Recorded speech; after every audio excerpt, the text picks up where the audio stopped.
को नजर आ रहा है, इसमें आप पोजीशन ले जरूर। चलिए, इस बीच सिट्रस एडवाइजर्स के फाउंडर संजय सिन्हा हमारे साथ जुड़ गए हैं। सिन्हा साहब, स्वागत है आपका। पिछली बारी जब आपसे बात हुई थी, बस हम कोशिश कर रहे थे कि मार्केट में थोड़ा सा मोमेंटम लौटे, और क्या मोमेंटम आया है डिस्पाइट द फैक्ट कि ग्लोबल मार्केट्स में धुलाई हुई है, रिसेशन का डर, अमेरिका में लगातार ब्याज दरें बढ़ रही हैं।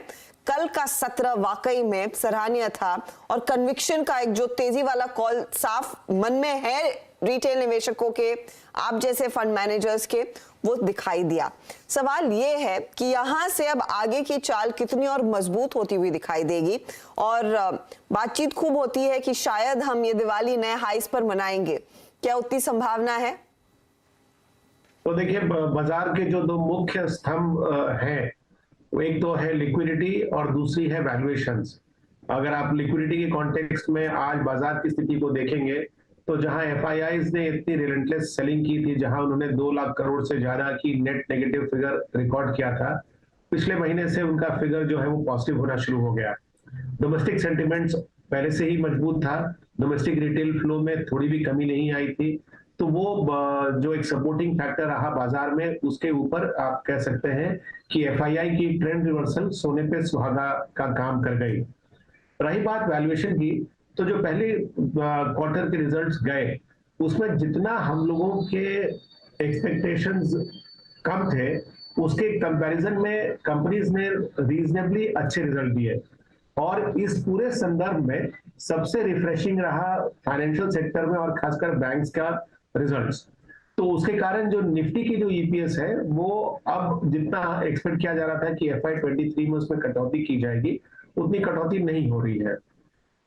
तो ये रहा बैकग्राउंड जो आज के मार्केट के बिहेवियर को एक्सप्लेन करता है। अब हम आगे इससे क्या एक्सपेक्ट कर सकते हैं, ये काफी हद तक एक्सपेक्ट करेगा दो बातों पे। एक तो ये कि आरबीआई इंटरेस्ट रेट को लेकर या इन्फ्लेशन को लेकर क्या गाइड कर रही है, और उसके कारण वो इंटरेस्ट रेट पे क्या डिसीजन ले रही है, वो एक मुख्य कारण होगा। और दूसरा है कि कंपनीज के मार्जिन पर जो प्रेशर पिछले 2 तिमाही से देखी जा रही है, क्या वो अगले 3 तिमाही में कंटिन्यू करेगी। तो अगर आप इसमें सारांश में अगर आप देखें, तो रिजर्व बैंक ऑफ इंडिया के डिप्टी गवर्नर और रिजर्व बैंक ऑफ इंडिया के गवर्नर के जो वक्तव्य आए हैं, उससे लगता है कि सेकेंड हाफ में इन्फ्लेशन अब नीचे की तरफ जाएगा। तो फिर इंटरेस्ट रेट भले ही अगली पॉलिसी में बढ़ाया जाए, उसके आगे बढ़ाने की शायद संभावना कम होगी। तो भारत के कॉन्टेक्स्ट में ये बहुत ही मेरे ख्याल से एक अच्छा फैक्टर रहेगा।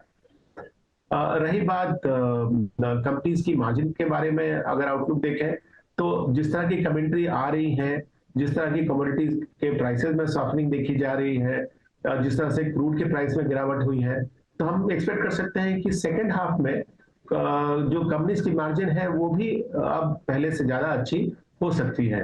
तो आगे का जो पिक्चर है, वो काफी हद तक मेरे ख्याल से सुनहला सा दिख रहा है, और वो शायद बाजार के डायरेक्शन को वही निर्धारित करेगा।